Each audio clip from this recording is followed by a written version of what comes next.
Folks, we have got it here. We have got Tucker Carlson re-interviewing Mr. Sund, who was during the January 6th event the leader of the Capitol Police. He was actually the chief there, and he has got a story to tell. This is 55 minutes long. I watched the thing, I went through it, and tried to timestamp all of the best talking points, the best questions, and the best just bombshell explosive information that is in this thing. It was crazy. This does take me a while to do, being so long, and having to watch it, go back and cut it up into clips, and then rebuild it for a video.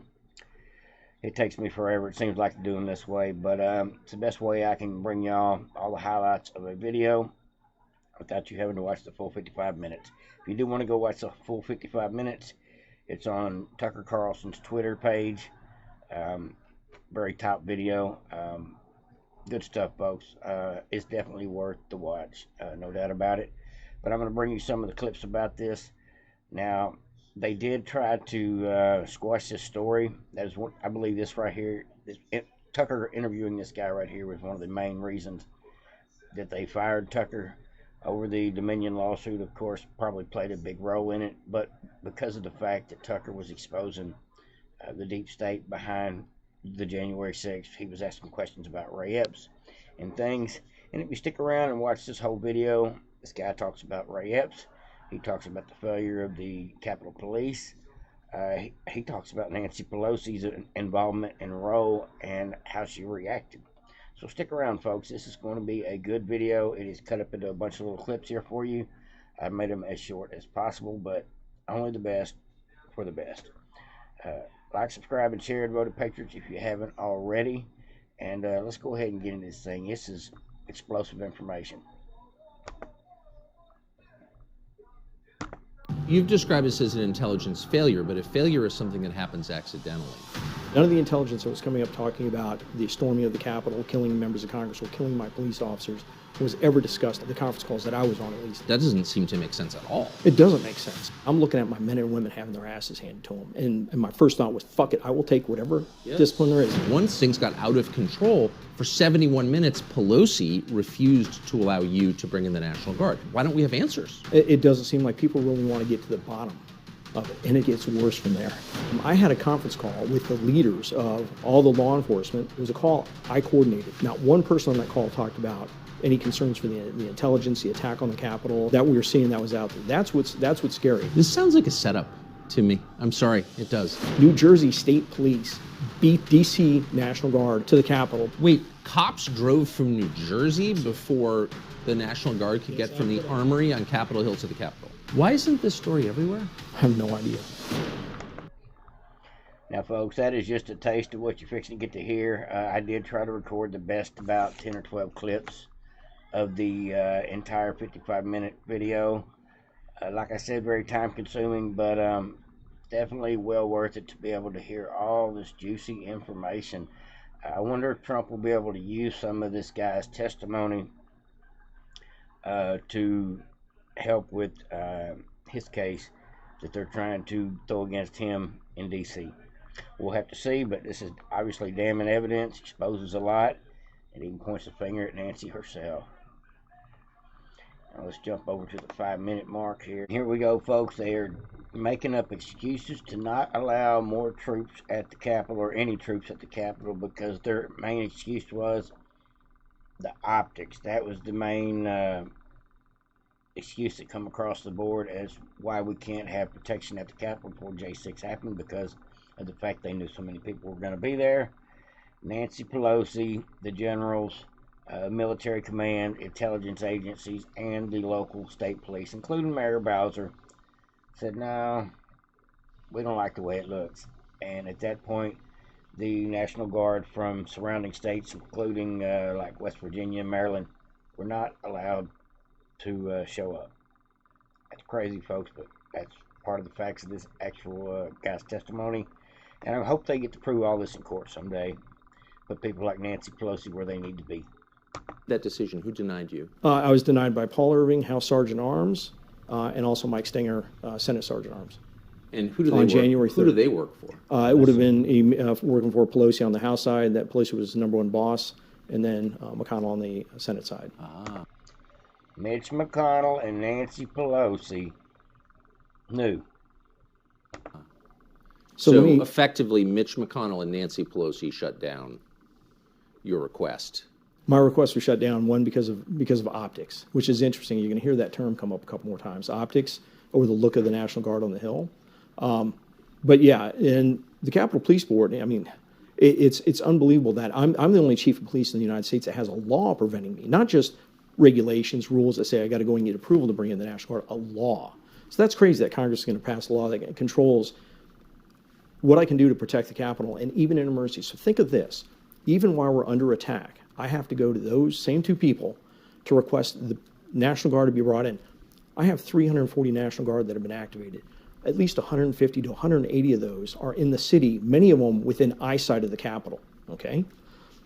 We get to come under attack at 12:53. 12:55, I called the Washington, D.C. Police Department. I talked to their Assistant Chief, Jeff Carroll. Thank God I had talked to him at 10:59 in the morning and asked him if he could possibly put some additional resource on Constitution Avenue. And he had some CDU platoons up there. Called him, said, hey, please send those in right away, because we knew as soon as they came up to their west front, they started attacking, it was going to be bad. 12:58, I make my first call to the Sergeant Arms, asking, saying, hey, it's bad, we need assistance, I need a declaration of emergency, I need to bring in the military immediately and federal resources. I'm told by Paul Irving, quote, I'm going to run it up the chain, I'll get back to you. The chain is Pelosi. The chain his chain would be up to Nancy Pelosi. He didn't have to do that, but he wouldn't give me authorization. The law says in emergency he can grant me authorization, but he didn't. He said he'd run up the chain. My next call was over to Mike Stinger. He's now the chairman of the Capitol Police Board. Told him the same thing. We're getting our asses handed to us on the wet front. I need federal resources. He said, what did Paul tell you? He said he's run up the chain. He goes, let's wait to hear what we hear from Paul. Sorry. That is messed up, folks. They strung him along as this whole January 6th event was playing out. He was on the phone. He said he made 32 phone calls in just a matter of minutes, and he could not get anybody to listen. You think that was accident? That had to have been highly coordinated. That's what common sense tells me, folks. So here is Mr. Sun explaining how he was willing to come before Congress and the Senate and testify against what he's seen over the failures of the agencies to coordinate any kind of protection for, any kind of countermeasures, any kind of decent response time to the fact that the Capitol was under siege. And he lays out the whole entire story. Like I said, it's a good 55-minute video. You're welcome to go listen to that whole entire video. He lays it all out from start to finish, his reaction, and how him and two of his colleagues were basically blackballed by the whole system because they did not want them to testify before the January 6th committee. Go figure. Trying to get Trump, but they don't want to talk to the people in charge. They were actually boots on the ground in dealing with the failures that day that were obviously right from the horse's mouth. Nancy Pelosi and Mitch McConnell's choosing. Crazy stuff, folks. I told you this was a bombshell interview, and I am not kidding, and it gets juicier from here. So stick around. The guy who had, you're saying, the statutory authority to give that okay. Has he ever explained why he didn't? Oh, they had him, and he testified at the Senate hearing in 2001. 2021? I'm sorry, 2021. My apologies. Thank you for catching. A couple of times he disagreed with my recollection. I can tell you my phone records, I turned them over immediately. I fought to testify. They didn't want me to testify in the Senate hearing. I fought to testify. Why wouldn't they? Oh, there's so much here. Why? Who didn't want you to testify? So when You're the chief of Capitol Police on January 6th. I mean, you and me are on lockstep with this, and my story hasn't changed in 2.5 years. So when they first put out the notice, and they were talking about having the hearing, it was only for current employees that were still in place. No one that was no longer in place in their position in security. So think about that. Initially, when they put out the request to have they were talking about having the hearing, it would have excluded Paul Irving, would have excluded Mike Stinger, and it would have excluded me. Only 3 people, the 3 people at the top of the security apparatus. So the Democrats, I think. Well, it was joint. It was a combined joint. I hear you. I'm sorry, you're absolutely right. Yeah, of course. The Uniparty. intentionally excluded the three people who would know the answers to the key questions. Yeah, the original plan was to exclude them. I immediately called somebody I knew on the Rules Committee and said, please let me testify. I will be there in person. And I still remember, she said, you'll show up in person? I said, I promise you, I will be there in person. I want to testify. And I was the only one that showed up in person. It just seems like the denial of your request to have National Guardsmen who are within eyesight, you saw them, to have them help, that's a pivotal moment on that day. Mm-hmm. And we know the name of the man who made that decision, and we still don't know why he made that decision. And that's just shocking to me. Has he ever answered that question? No, he's never answered that question specifically that I'm aware of. And I do know when they were talking about the J6 committee coming out, I think it was Representative Benny Thompson that had said Speaker Pelosi is off limits.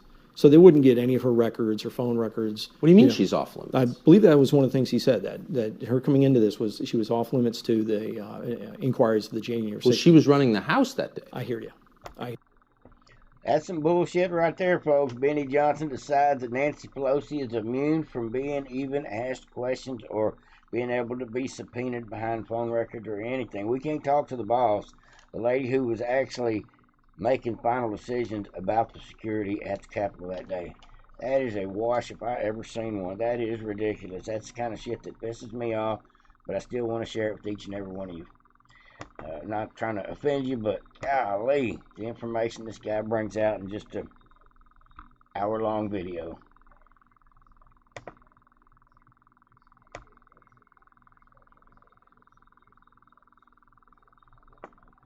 Now check this out too, folks. This is a little more juice for you. A little bit more juicy information. So I beg, and he goes, well, I'm going to walk down the hall and we'll talk to the Secretary of Defense or whoever he's going to talk to. Right then I get notification. Oh, so I'm still on the call. We have the shooting of Ashley Babbitt.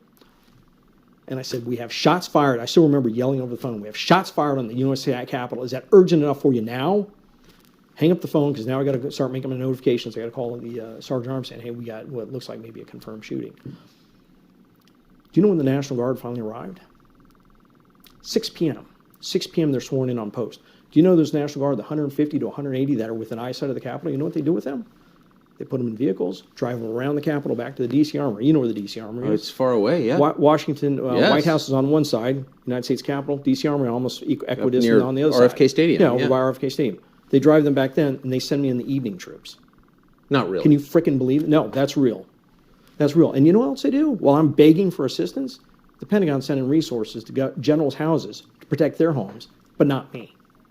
So you begin to think it seems a little conspiratorial. I can see where I'm not a conspiracy theorist, but I can see where people begin to go down that rabbit hole real quick. That rabbit hole? I mean, I don't know what the other conclusion is. They're right, folks. This is all coming out. It's all being revealed.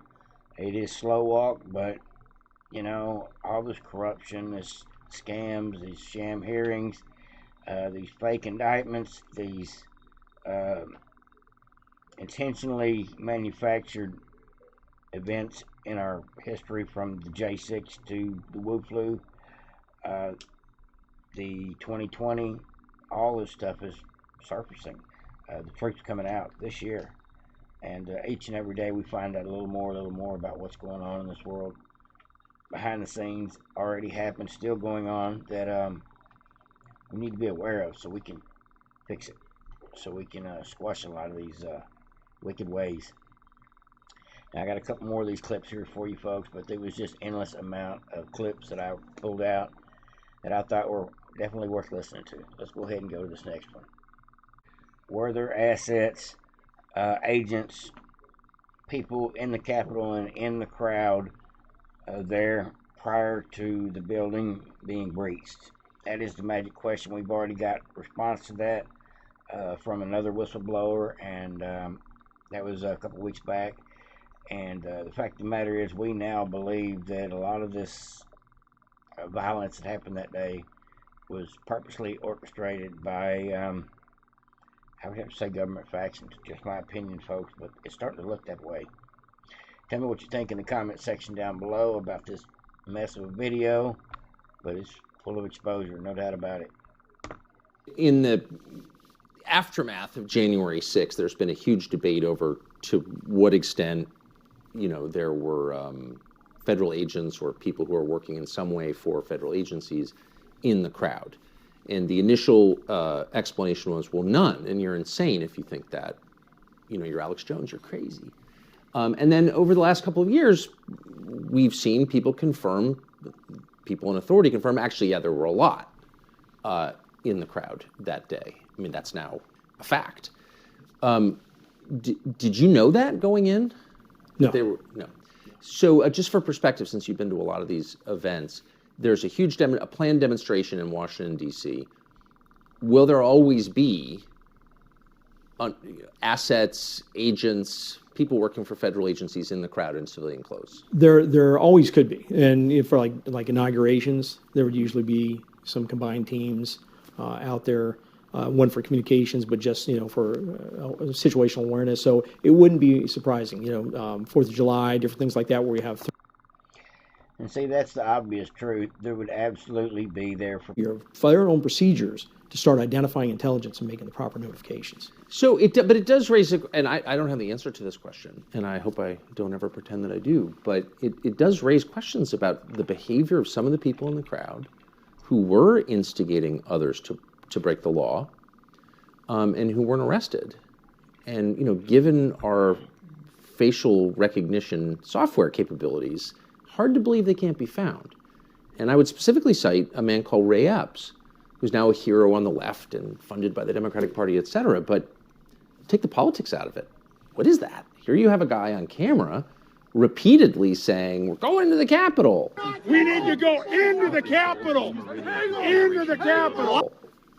And he's not in jail when people who didn't go into the Capitol are in jail? What do you make of that? Again, that's something I actually address in the book. It's funny. There's a lot in here. So my concern with that, and I look at it from a chief of police point of view, is you have somebody that's down, and I believe he's right near the old executive office building on the 5th, the day before January 6th, talking to a group of people, talking about, we have to get into the building. We have to get in the building. And then the next day to see him at what's called the Pennsylvania Avenue Gate. It's one of the two fence lines I had down at the West Front. And he's there, and he clearly sees the banner, and you see what you didn't have, but what you did and what you. So if there was an intelligence failure, which again doesn't seem like a failure, it seems very intentional to me. In less than 24 hours after. Now this here I thought was really a key point of information as far as the details broken down with one sentence. After we got control of the Capitol, Nancy Pelosi goes on national TV, blames the leadership at the top of Capitol Police, calls for my resignation on national TV, and then lies about me. Okay? The very next day, puts Yogananda Pittman as acting chief. But Yogananda Pittman, you just described her as the head of intelligence for Correct. Capitol Police. Correct. So if there was an intelligence failure, which again doesn't seem like a failure, it seems very intentional to me, but if there was such a failure, she'd be responsible, correct? Or she'd be in the chain of responsibility. There it is. Well, I mean, she was the head of intelligence. So if there's intelligence failure, my thing is, do a proper analysis. Why do a knee-jerk reaction? I mean, putting her in charge. I mean, she ended up getting a vote of no confidence, so she didn't get the position from the police officers because many were upset with what happened. Where did she wind up? Where is she now? Yeah. She's chief of police for the University of California, Berkeley. Interesting. Got one more clip here for you folks before we get out of here together. Thanks for sticking around if you stuck around to this point in the video. All I can say is this guy spilled the beans, and like I said, I encourage everybody to go watch the entire video. I left it a lot out just so this video wouldn't be an hour long.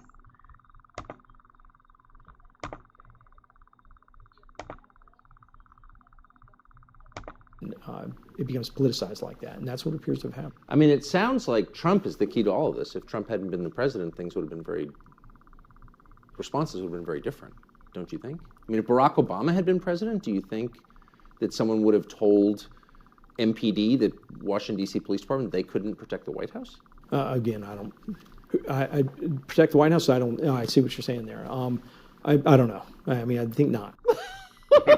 Look, I mean, it's a hypothetical. I shouldn't ask you to answer hypothetical questions, but it does seem a little amazing. Last question. Thank you for doing this again. I really appreciate it. I think this is important, and I hope that everyone who's interested in January 6th and its aftermath, which really has changed the country, will watch this. And like I said, go check out Tucker on Twitter. He's got a really great show over there. A couple days a week, he interviews somebody, and it's usually bombshell information. Over and out, folks. Have a great day.